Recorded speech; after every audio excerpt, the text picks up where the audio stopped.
Welcome to Sri Chakra news బులెటిన్ల ముందుగా headlines.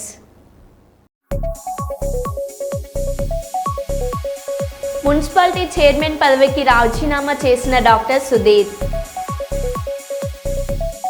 ఇంటింటి సమగ్ర కుటుంబ సర్వే ఇండ్లకు వచ్చే అధికారులకు ప్రజలు సహకరించాలి. మంత్రి దామోదర్ రాజనరసింహ. మార్నింగ్ వాక్లో పట్టణంలో పర్యటించిన ఎమ్మెల్యే వివేక్ వెంకటస్వామి. జూనియర్ కళాశాల పనుల్ని పర్యవేక్షించిన సబితా ఇంద్రారెడ్డి. ఐపీఎస్ పాఠశాలలో క్యాన్సర్ అవగాహన దినోత్సవం. పిఠాపురం పాదగయ క్షేత్రంలో హల్చల్ చేసిన నాగసాధు మహిళా అఘోరా. ప్రజల రక్షణ భద్రత పోలీసుల బాధ్యత. Mandamarri CI K Shashidhar Reddy.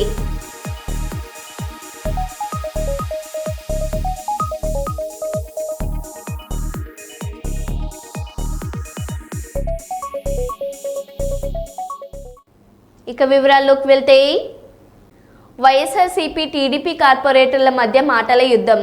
కర్నూలు నగరంలోని మున్సిపల్ కార్పొరేటర్ల మధ్య అవినీతి అక్రమాలు చేశారంటూ వైఎస్ఆర్సీపీ టీడీపీ కార్పొరేటర్ల మధ్య మాటల యుద్ధం కొనసాగుతుంది. వైఎస్ఆర్సీపీ అధికారంలో కార్పొరేటర్లు ఫుట్పాతులపై బంకులు వేసి అక్రమాలకు పాల్పడ్డారని టీడీపీ కార్పొరేటర్ ఆరోపిస్తుండగా, మంత్రి అండతో తెలుగుదేశం పార్టీ కార్పొరేటర్లు అవినీతి అక్రమాలకు పాల్పడ్డారని ఆరోపణలకు ప్రతి ఆరోపణలు చేయడం కర్నూలు నగరంలో జరుగుతుంది. టీడీపీ కార్పొరేటర్ల మాటల వివాదం పార్టీ పెద్దలకు చేరే అవకాశం ఉందని మరికొందరు అంటున్నారు.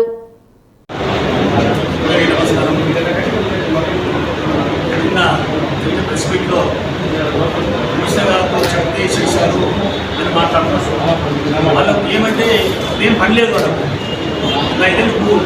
కూర్చోవాలి కదా, మాకు ఏదో ఒకటి కల్పించాలనే ఉద్దేశంతో వచ్చేసి ఈ పాట చూడండి. పాట వచ్చేసి కార్పొరేటర్ అత్తగారు ఉన్నారు, అంటే సురేష్ వాళ్ళ అమ్మ కరాటి సురేష్ వాళ్ళ అమ్మ ఈ పాటలో అక్కడ నుంచి ఉన్నారు. ఎక్కడ నిరూపించమంటున్నారు కదా, ఏం నిరూపించాలి, అది ఎంతవరకు సమయంలో నిజాన్ని చూడండి. మీకు ఎన్ని చూడండి, ఇక్కడ మీ అమ్మగారు ఉన్నారు క్వార్టర్స్లో, మీ అత్త పల్లవి గారు అత్తగారు ఉన్నారు. పల్లవి ఎవరో వాళ్ళకే తెలుసు, వాళ్ళు లోకల్ కాదు, ఆమె అన్లోకల్. ఆమె ఏదో వచ్చి ఈరోజు మాట్లాడుతుంది. అటువంటి ఉద్దేశాలు బాగా తీసుకోండి, ఏదైనా డెవలప్మెంట్ కార్యక్రమం చేయండి.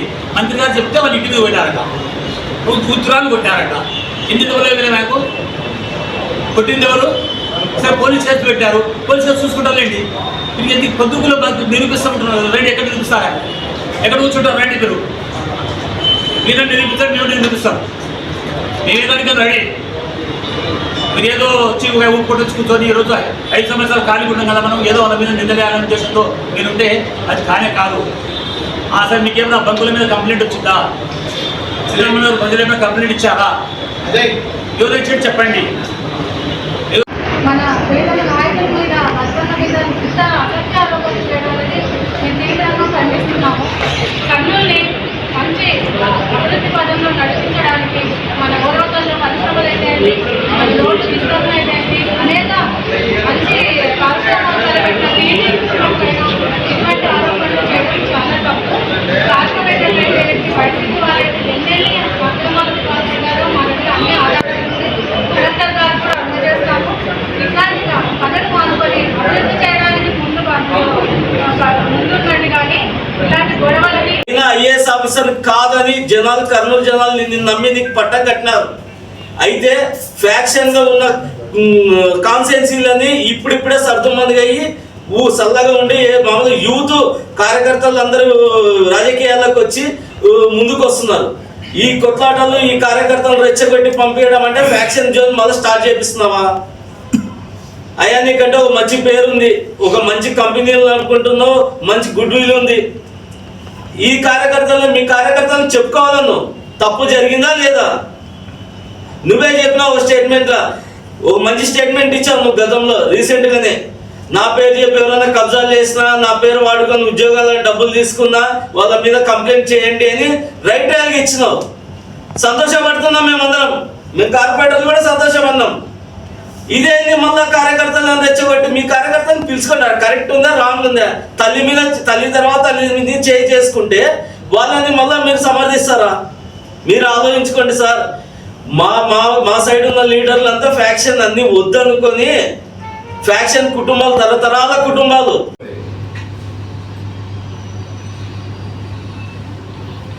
అసలు మీరు టాపిక్ ని ఎక్కడికో తీసుకెళ్తున్నారు ఎందుకు?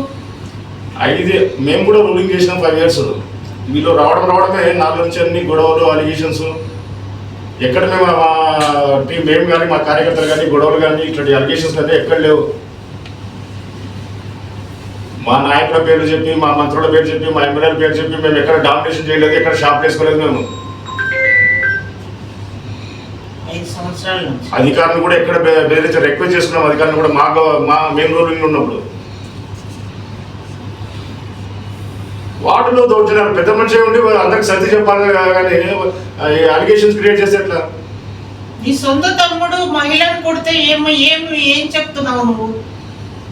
ప్రజలకు ఏం సమాధానం చెప్తున్నావు? నువ్వు కొట్టమని చెప్తున్నావా? ఇళ్ల మీదకు తాగి వెళ్ళమని పంపిస్తున్నావా? దానికి సమాధానం చెప్పండి నాకు. ఈ నెల 11న మౌలానా అబ్దుల్ కలాం ఆజాద్ గారి 136వ జయంతిని పురస్కరించుకొని నేడు కరీంనగర్ పట్టణంలోని హుసేన్పురాలో గల నేషనల్ ప్యాలెస్లో కరీంనగర్ కాంగ్రెస్ మైనార్టీ అధ్యక్షులు ఎండి అహ్మద్ గారి ఆధ్వర్యంలో వివిధ పాఠశాలల విద్యార్థులతో వ్యాసరచన పోటీలు నిర్వహించడం జరిగింది. ఇట్టి కార్యక్రమానికి కరీంనగర్ అసెంబ్లీ నియోజకవర్గ కాంగ్రెస్ పార్టీ ఇన్ఛార్జ్ గౌరవనీయులు శ్రీ పురుమల్ల శ్రీనివాస్ గారు హాజరు కాగా, కరీంనగర్ అసెంబ్లీ యువజన కాంగ్రెస్ అధ్యక్షులు రహమాన్ గారు, నగర కాంగ్రెస్ వర్కింగ్ ప్రెసిడెంట్ మొహిన్ గారు, పాషా, ఇమ్రాన్ వసీం, సబహాజ్, ఆసిఫ్ ఇక్రామ్ విద్యార్థులు మరియు తదితరులు పాల్గొనడం జరిగింది.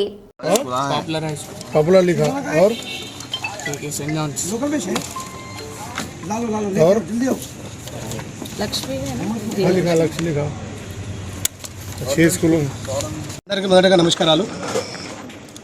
ఈరోజు మన కరీంనగర్ పట్టణంలోని నేషనల్ ప్యాలెస్లో హుసేన్పురాలో మన అహ్మద్ అలీ గారి ఆధ్వర్యంలో అబుల్ కలాం ఆజాద్ గారి వ్యాసరచన పోటీలు పెట్టడం జరిగింది.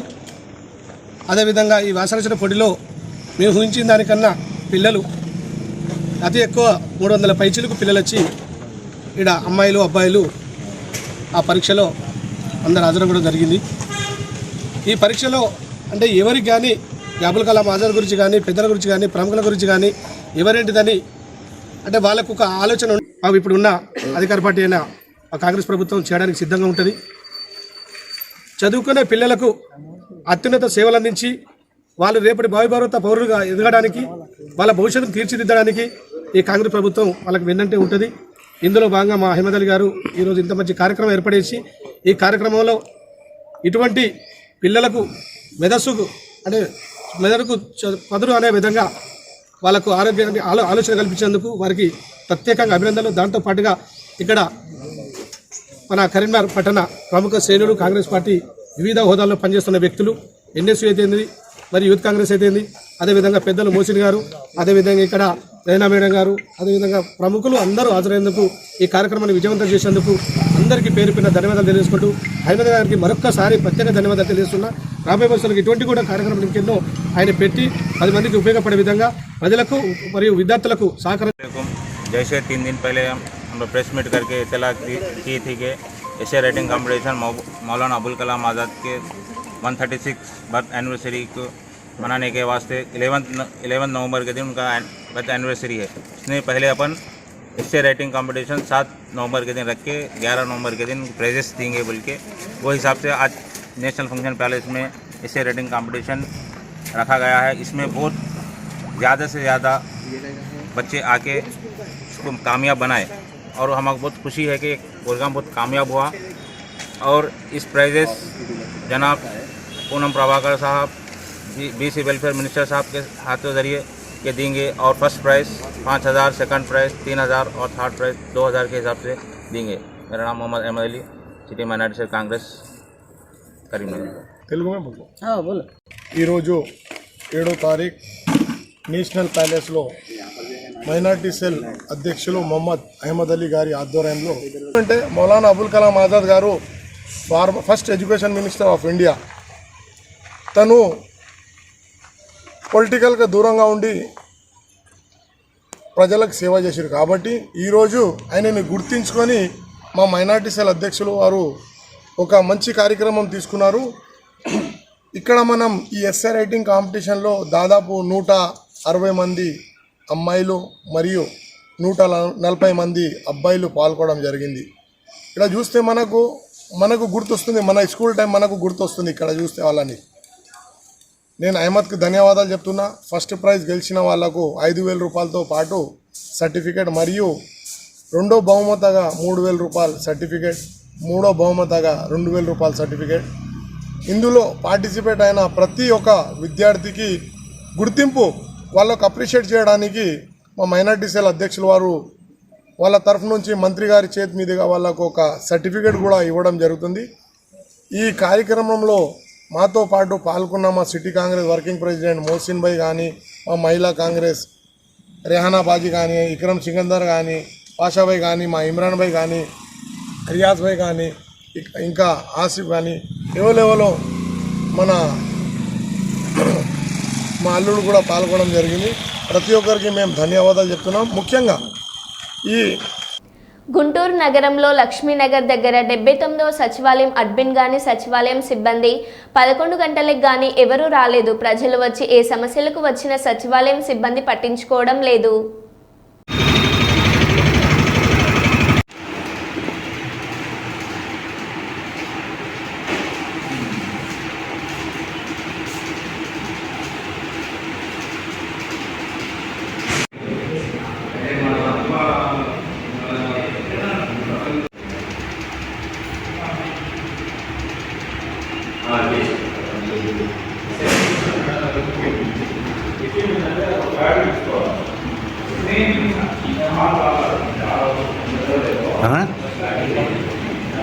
ఎవరు రాలేదు కదా కానీ చూస్తున్నా. ఏందో ఎవరు రాలేదు కానీ చూస్తున్నా.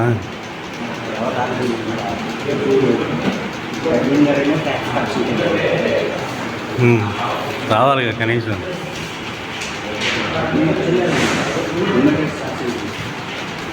తలుపు తీసినప్పుడు కూడా ఉన్నాం కదా.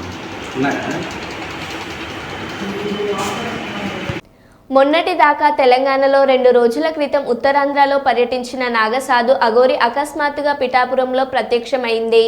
అన్నవరం శ్రీ సత్యనారాయణ స్వామి దర్శనం అనంతరం పిఠాపురం పాదగయ పుణ్యక్షేత్రానికి చేరుకున్న అఘోరి మాత పిఠాపురం పాదగయ క్షేత్రంలో ఉమారాజరాజేశ్వరి కుక్కుటేశ్వర స్వామివారిని, అష్టదశ శక్తి పీఠాల్లో 10వ శక్తి పీఠమైన పురాహుతిన అమ్మవారిని, స్వయంభుడైన దత్తాత్రేయ స్వామివారిని దర్శించుకున్న అఘోరి ఆలయాల్లో ప్రత్యేక పూజలు నిర్వహించిన నాగసాధు అఘోరి మీడియాతో మాట్లాడేందుకు నిరాకరించిన నాగసాధు అఘోరి సనాతన ధర్మం మహిళలు రక్షణ కోసం ఆమె ఇలా పర్యటిస్తున్నట్లు తెలిపిన అఘోరి పూజల అనంతరం కాకినాడ శ్రీపీఠం సంస్థానానికి బయలుదేరిన అఘోరి మాత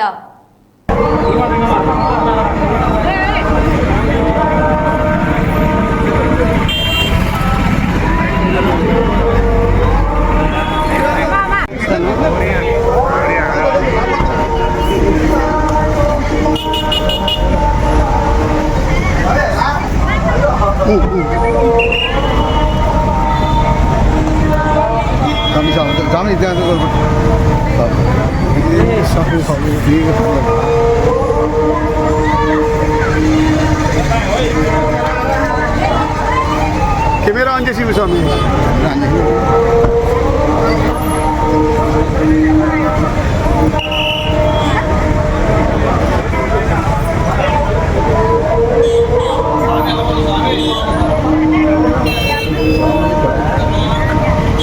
స్వామి కావాలా వద్దా? చల్లట్టు పోనా?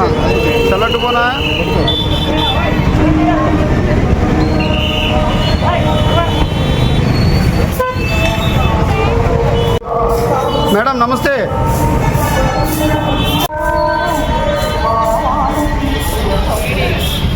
అందరూ సనాతన ధర్మాన్ని కాపాడుకోవాలి.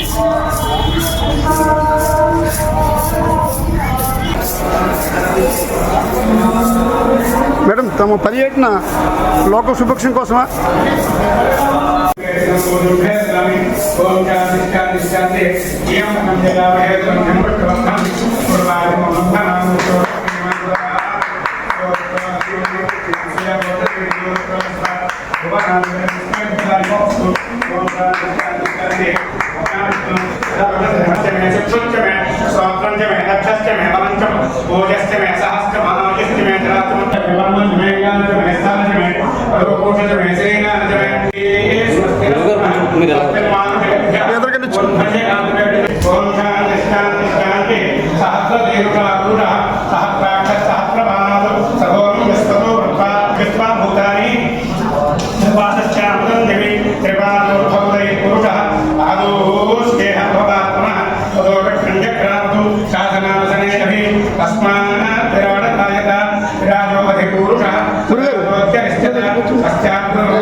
చేయండి ఒకసారి. తెలంగాణ ప్రాంతంలో ఎక్కువ పర్యటించారు. ఈ మధ్య ఒక 2-3 రోజుల నుంచి వస్తుంటే ఆంధ్రప్రదేశ్లో తిరుగుతున్నారు. ఏంటి ఈ పర్యటన యొక్క ముఖ్య ఉద్దేశం? అంటే ఏమైనా ఈ లోక కళ్యాణార్థం మీరు ఏమైనా ప్రత్యేకించి ఏమైనా పూజలు లాంటివి ఏమైనా చేయబోతున్నారా? ఈ యొక్క ఆలయాల ప్రదక్షిణాలు ఎక్కువ చేస్తున్నారా? Please madam. ఆడపిల్లలను కాపాడుకుందాం. హర మహాదేవ్.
గుంటూరు జిల్లా తాడపల్లి హైవేపై ఏపీఎస్ఆర్టీసీ బస్ ఢీకొనడంతో 4 మహిళలు తీవ్రంగా గాయపడ్డారు.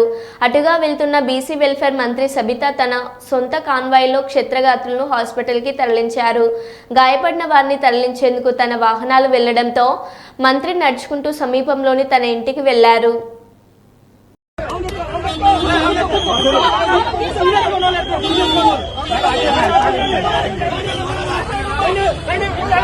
సీరియస్ గా ఉన్న వాళ్ళు ఎత్తను ఫస్ట్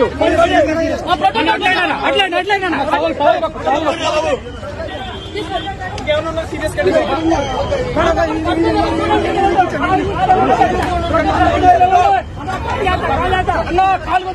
కాలు కాలు బాగలేదంటే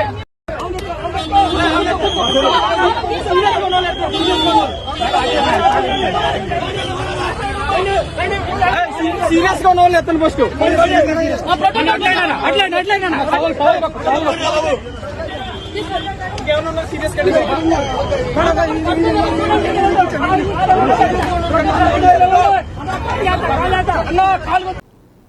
నియోజకవర్గంలోని ప్రజలు ఎదుర్కొంటున్న సమస్యలు తెలుసుకొని వాటిని పరిష్కరించేందుకు నిరంతరం కృషి చేస్తానని చెన్నూరు ఎమ్మెల్యే డాక్టర్ గడ్డం వివేక్ వెంకటస్వామి తెలిపారు. బుధవారం ఆయన పట్టణంలోని 6, 7, 10 వార్డులలో నార్లాపూర్, ఊరు రామకృష్ణాపూర్, 3వ జోన్ దొర్ల బంగ్లా ఏరియాలో పర్యటించి ప్రజల సమస్యలు అడిగి తెలుసుకుంటారు. ఈ సందర్భంగా ఆయా వార్డుల్లోని ప్రజలు డ్రైనేజీలు, రోడ్లు నిర్మించాలని ఎమ్మెల్యే దృష్టికి తీసుకురాగా స్పందించిన ఎమ్మెల్యే త్వరలోనే రోడ్లు, డ్రైనేజీల నిర్మాణం చేపట్టి సమస్యల పరిష్కారానికి కృషి చేస్తానని హామీ ఇచ్చారు. అనంతరం పట్టణంలోని అసంపూర్తిగా ఉన్న లేదర్ పార్కును సందర్శించారు. ఈ సందర్భంగా లేదర్ పార్క్ భూమి మీదుగా సోలార్ ప్లాంట్కు వెళ్లేందుకు తీసిన దారిని ఎమ్మెల్యే పరిశీలించారు. ఈ కార్యక్రమంలో ప్రభుత్వ అధికారులు, కాంగ్రెస్ నాయకులు, కార్యకర్తలు, దళిత సంఘాల నాయకులు పాల్గొన్నారు.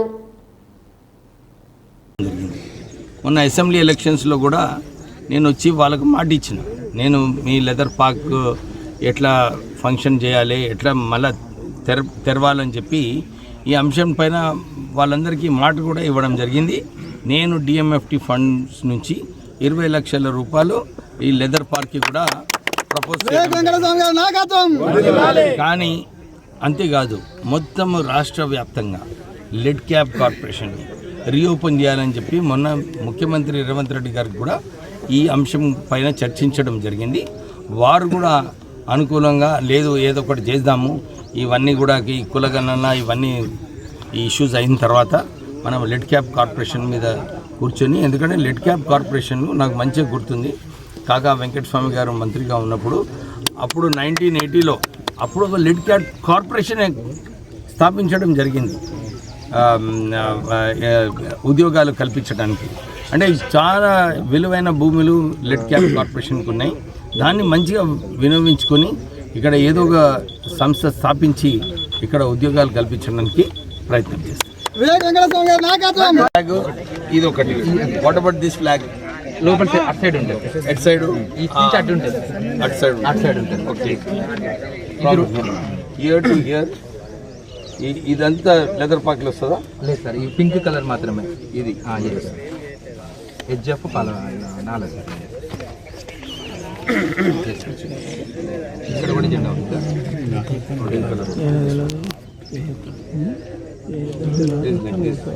Culvert nala also comes in to the park.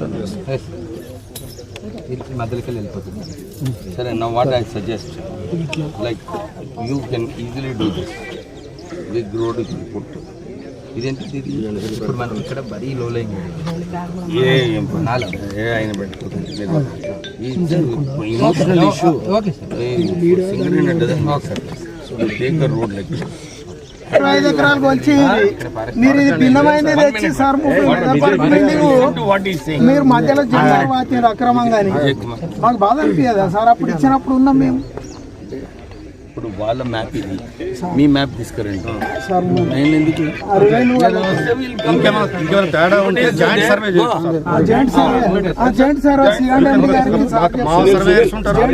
మండల సర్వే మీ మ్యాప్ మీ మ్యాప్ తీసుకురండి సార్. అప్పటిదాకా ఏం చేయొద్దని చెప్పండి. జాయింట్ సర్వే రోడ్ ఇప్పుడు ఏం కాదు. నువ్వు ఇప్పుడు ఇష్యూ అది కాదు, నువ్వు ఇష్యూ ఇది చెప్పండి, పేపర్లు తీసుకురా. నేను వాళ్ళతో నేనేం మీరేం మాట్లాడకండి. మీకు ఏం కావాలి నాకు చెప్పండి. వాళ్ళకి డైరెక్ట్ చెప్తే మళ్ళీ నేను వచ్చే లాభం లేదు. వాళ్ళ పని వాళ్ళు చేసుకుంటారు. మ్యాప్ కాంట్రాక్టర్ గారిని కాపాడుకోవడానికి వేసిందే అది అందులో కనిపిస్తాను. తీసుకురా రాదు.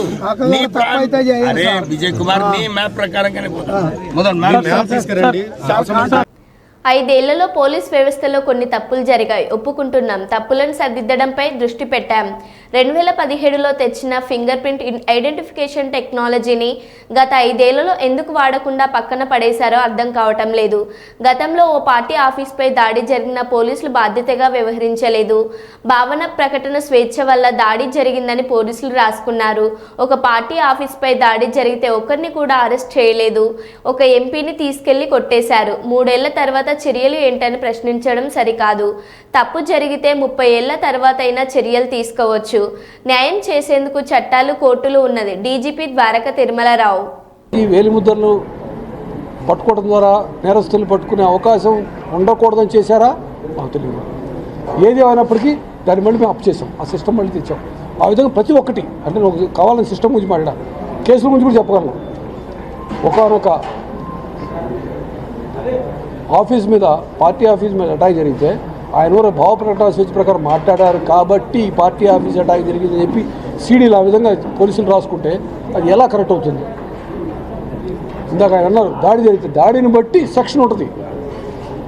ఒక ఆఫీస్ మీద దాడి జరిగితే దాన్ని బట్టి సెక్షన్ ఉంటుంది, దాని ప్రకారం యాక్షన్ తీసుకోవాలా. ఒక్కడిని కూడా అరెస్ట్ చేయరా? ఇప్పుడు 3 ఏళ్ల తర్వాత చేసి 30 ఏళ్ల తర్వాత కూడా చేస్తారు. కేరళలో అఫెన్స్ అయిపోయి 20 ఏళ్ల తర్వాత ఒక ఐపీఎస్ ఆఫీసర్ని కన్విక్షన్ ఇచ్చారు. మరి కోర్టులు చట్టాలు దేనికి? 10 ఏళ్లకైనా కానీ అన్యాయం జరిగినోడికి న్యాయం జరగాలి కదా, అందుకే చేయటం జరుగుతుంది. అందుకే ప్రతి ఇంతకుముందు జరిగిన విషయాలు మంచిగా చెడు కానీ సమీక్షించుకోవడం జరుగుతుంది. అన్నీ కరెక్ట్ అన్నీ రాంగ్ అని నేను చెప్పను, అప్పుడు కానీ ఇప్పుడు కానీ ఎప్పటికప్పుడు సమీక్షించుకోవాలి. మా పరిస్థితి మేము ఇందాక అందుకే చెప్పింది, I'm very clear, we have to be accountable చేసే ప్రతి పని పారదర్శకంగా ఉండాలి, చట్టాలకి లోబడి పని చేయాలి. ఇంతకుముందు పని చేయలేదా అంటే కొన్ని జరిగి ఉండకపోతుంది, మీకు తెలుసు, కొన్ని మన దృష్టికి వచ్చినాయి, కేంద్ర ప్రభుత్వం దృష్టికి కూడా తీసుకెళ్లారు, ఒక ఎంపీని తీసుకెళ్ళిపోయి కొట్టేశారు అని. అది నిజమా కాదా అని తేల్చాలి కదా, తేల్చారా? తేల్చలేదు కదా. So what I'm trying to say is ప్రతి ఒక్కదాన్ని ఆ రోజు కానీ ఈ రోజు కానీ ఆరోపణ కానీ అభియోగం కానీ వచ్చినప్పుడు అభియోగాలు ఎవరి మీద రావచ్చు, అది కానిస్టేబుల్ మీద రావచ్చు, ఎస్ఐ మీద రావచ్చు, ఎస్పీ మీద రావచ్చు, నా మీద రావచ్చు. అభియోగాలు వచ్చినప్పుడు క్లియర్ చేయించుకోవాలి, పారదర్శకత ఉండాలా, అదేవిధంగా మనకి జవాబుదారితనం ఉండాలి. అది that's what we want to ensure. I can assure you on that score. ఎప్పుడు కూడా ఒకటే చెప్తాను, ఈ విషయంలో ఏ విధంగా రాజీ పడేటువంటి అవకాశం లేదు. మరో బులెటిన్లో మళ్ళీ కలుద్దాం. Stay tune.